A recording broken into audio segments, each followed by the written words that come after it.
this Raw starts with Stephanie McMahon and Mick Foley. Mick Foley's 2016 performance review.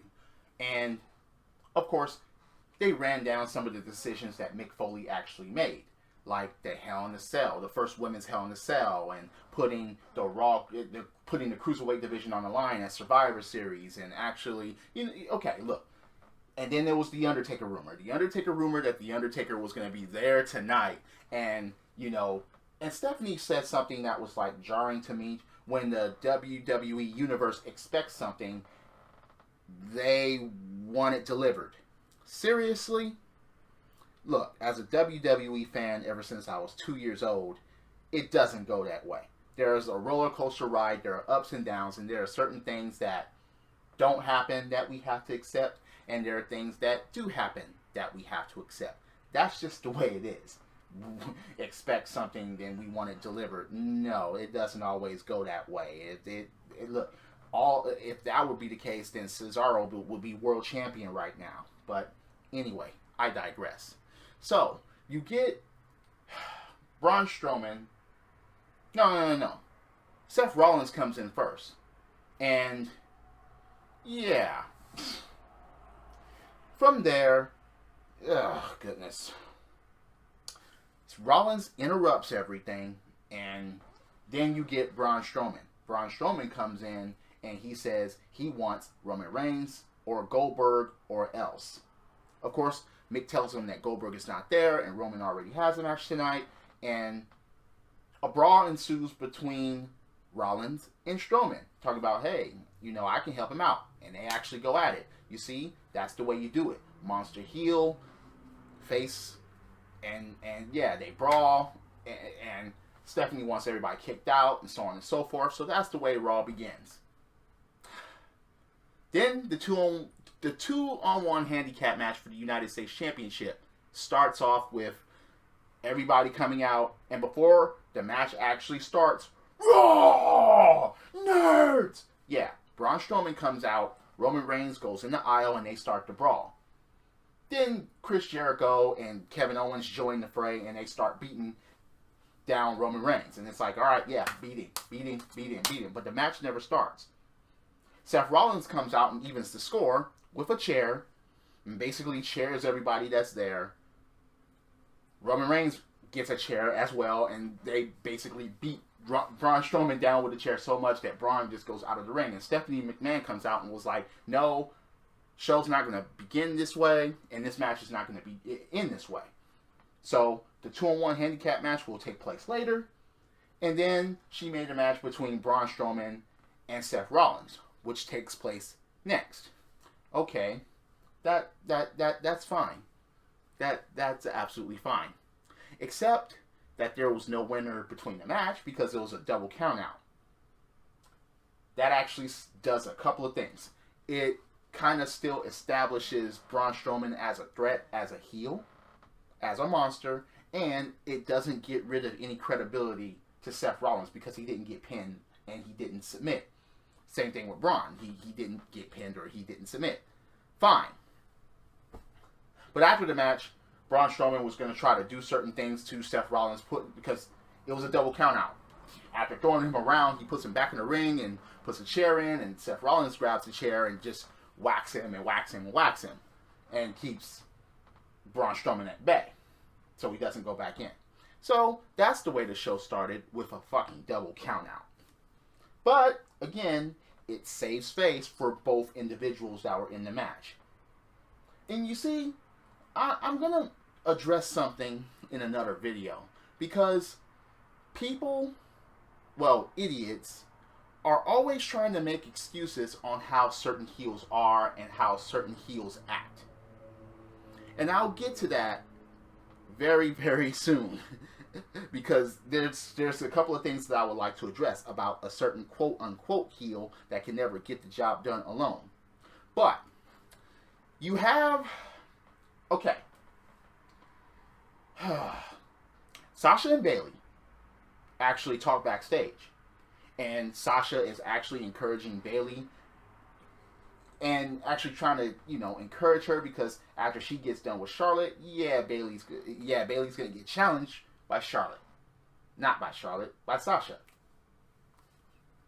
And Charlotte actually comes up and actually argument ensues between her and Sasha. And of course, yeah, she's never beat me on pay-per-view for this belt. And yeah, how many times have I beat you? You know, what about the times that I did beat you? Yeah, but how many times did I win it back?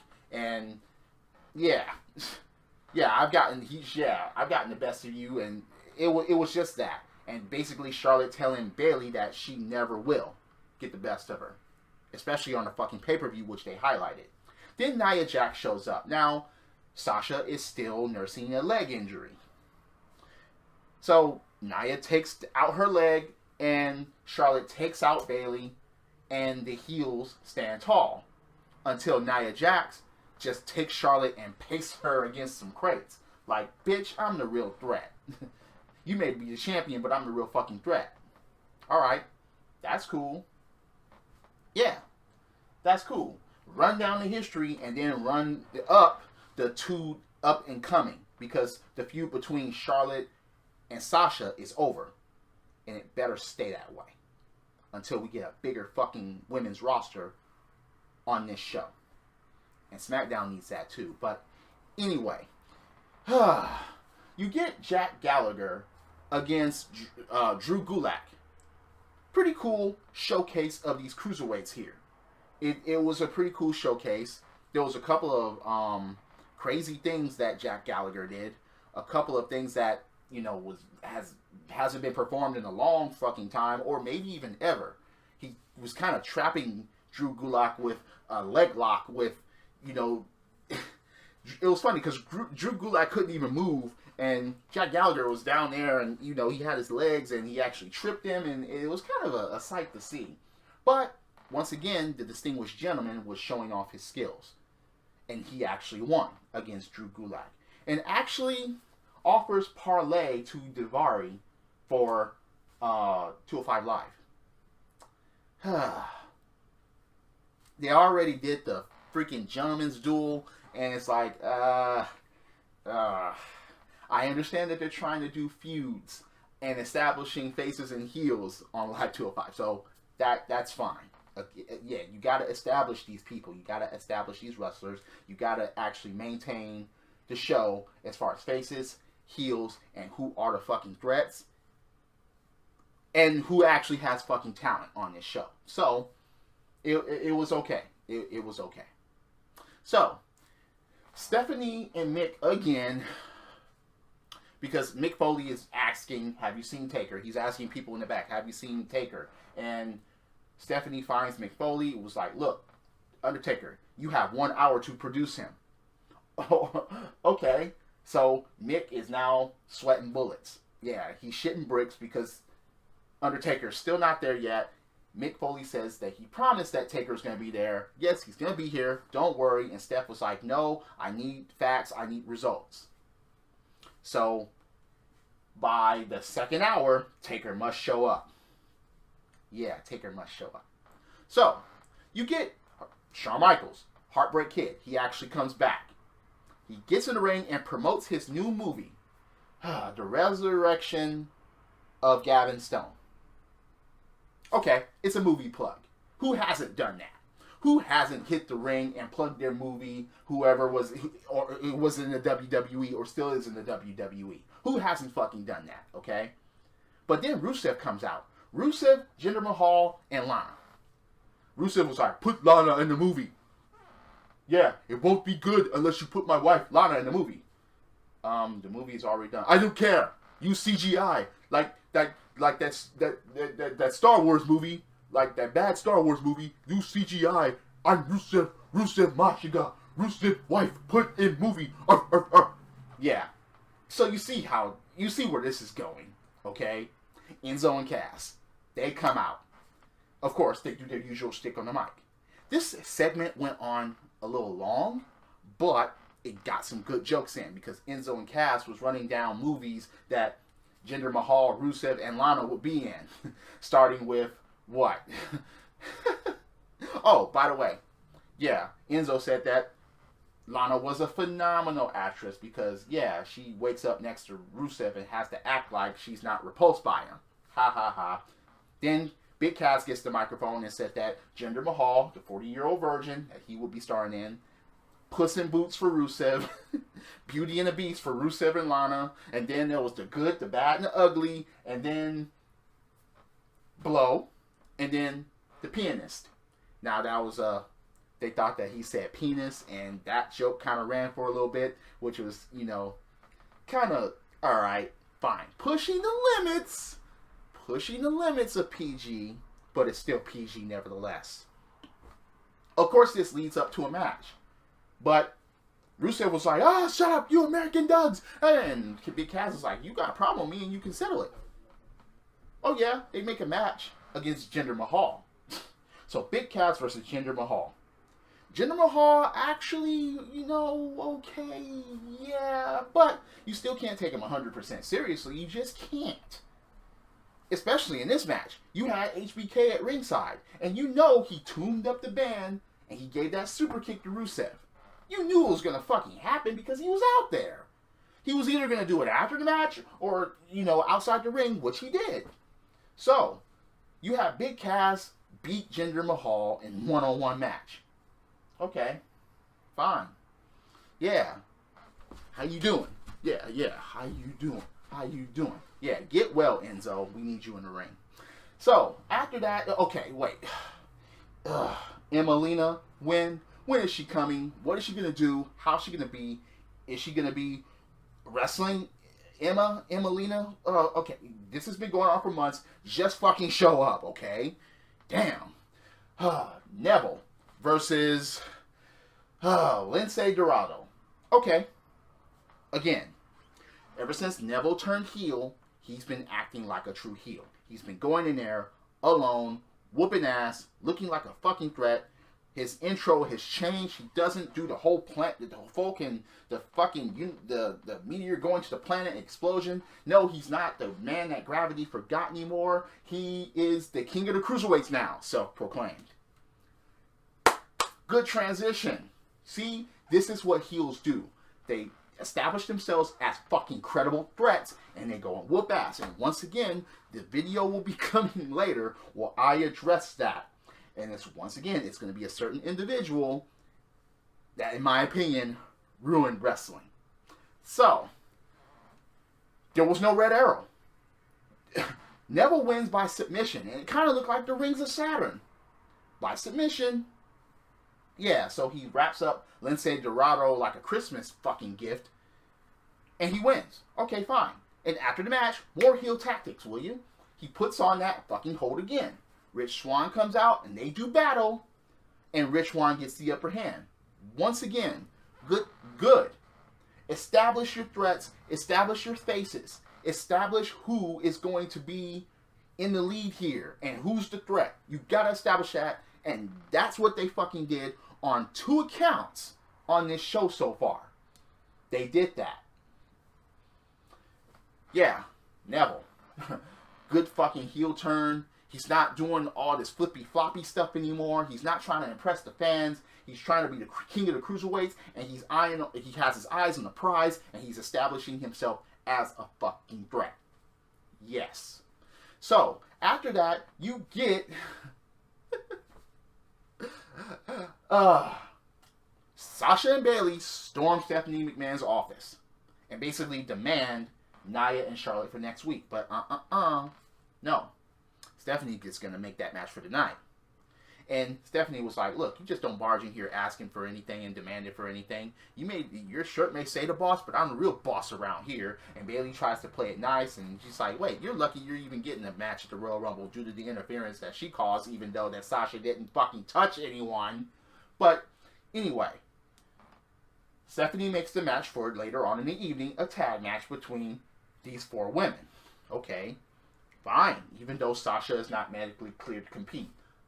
It's funny how certain wrestlers can get away with that, not being medically cleared to compete and not being able to compete. But then you have someone with authority that forces people in matches anyway, that they're still not cleared to compete sometimes. That's fucking interesting. That kind of breaks the fucking logic there. If you're gonna do it, you gotta be 100%. You gotta be consistent. You can't just break the rules like that every once in a while. You just can't. Damn. Anyway, you have Sheamus versus Gallows. And, of course, basically this is the second match. You know, last week we had Cesaro versus Anderson. And this time you have Sheamus versus Gallows. Well, Sheamus performed some pretty crazy moves in this match. He kind of reminded me. He kind of did like a Savio Vega type of move where Gallows was in the corner and Sheamus came with a kick and went over the top rope. And I'm like, wait, who the fuck is that? That's not Sheamus. What? No. But again, you had Anderson and Cesaro on commentary, and Anderson was complaining about that because he's like, no, this is my time this week. Last week, Sheamus was up here all by himself, but now it's my time. It's this time. It's my time. What is he doing here? So they, an argument ensues, but what happens is that Anderson actually throws a bottle of water at fucking Cesaro, so the little bitty brawl ensues up on the announcer's table, up the ramp. Sheamus sees this and gets distracted and almost gets beat that way. Cesaro almost reverses to a fucking giant swing, but Anderson gets away. That distracts Gallows, and then you get a bro kick. 1, 2, 3, Sheamus wins. And people are still treating him like a heel or something that people are tired of, and they still boo him, even though him and Cesaro are on the same page now. Yeah. Okay. Steph and Mick. Mick is in the ring, asking, practically begging for The Undertaker. The lights go out. It's a tease by Stephanie McMahon. Stephanie comes out, hits the ring, and decides to do the performance review / evaluation in the fucking ring out in public. Until the lights go out and gong. Taker comes out. You can never get tired of that fucking entrance. You just can't. Comes out slowly, methodically, gets in there, and says that, hey, he's entering his hat in the Royal Rumble. That makes things it makes things interesting now, since Taker's going to be in the Royal Rumble. It does. You have a lot of star power in there. And then you have certain people that don't belong. Speaking of which, when he made the announcement, they showed Braun Strowman in the background looking at the monitor like, yeah. And I'm like, why? Why the fuck are you showing him? Do not hype them up. Do not hype them up together. Do not make them clash. Do not let Strowman eliminate Undertaker. Do not set up a match between them in WrestleMania. Now that's my fucking biggest fear. It is. Because they showed Strowman in the background when Taker announced that he was going to be in the fucking Royal Rumble. They looks like they're going to go that fucking path. It just does. And Taker was like, I go where I want to go. No one controls me. And he walked directly up the step. No one. I think there was piss and shit going down Stephanie. But anyway, yeah. 29 holes for 29 souls. Everybody rest in peace. So, you have the likes of the New Day, Baron Corbin. You have the New Day, not going to win. Braun Strowman, not going to win. Goldberg, Undertaker, Seth Rollins. Interesting. Especially if all those big stars and that monster and Brock Lesnar are in the fucking ring at the same time. That will be very interesting if WWE pulls that shit off somehow. So, after that, you have the tag match between Bayley and Sasha versus Nia and Charlotte. Of course, Sasha wasn't going to be any good in the match. She's injured.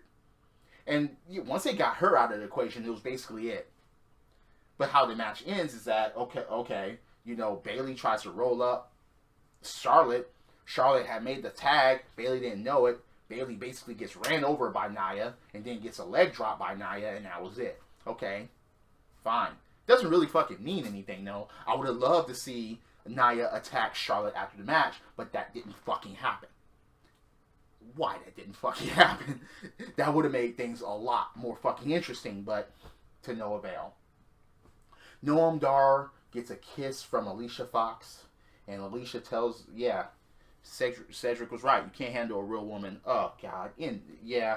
It's fucked up that no one cares about this, but people care about Carmella and James Ellsworth more. Think about that. So, the New Day and Titus O'Neil. Titus Tight Draws, that's what they called him, wants to be a part of the New Day. Last week he lost against Xavier Woods, and this week they tried to put Titus up for a redemption, so to speak. And they replayed the NXT beer keg carrying contest where Titus basically had it and fell on his ass, and it kept rewinding and fast forward and playing circus type music. So they gave him a chance to redeem himself doing that. So the keg that they had the line, they had the keg, and it's filled with booty juice. Okay, you need to stop that right now. Please. Booty-O's and booty juice. Please stop it.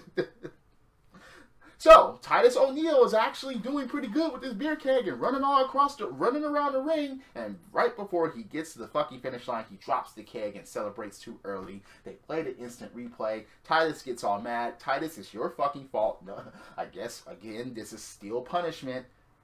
I mean, look, he got suspended, in 2016, and then, you get him doing all this jobber stuff, and then he has a match against Kofi Kingston, and he loses due to Trouble in Paradise. Look, dude, no one wants him a part of the New Day. It wouldn't make sense to him for him to be a part of the New Day.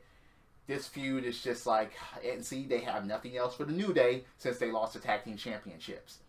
Titus, you best get yourself back with Darren Young and you and Bob Backlund, do the millions of dollars dance. You better do that because you're not going to be relevant otherwise. It's funny how JBL has tried to sell this man to be a future world champion someday. And now look at him. Speaking of world champions, well, universal champions, Roman Reigns versus Chris Jericho and Kevin Owens in that 2-on-1 handicap match for the United States Championship. Before the match starts, of course, there's an ass whooping in the aisle. Ass whooping outside the ring.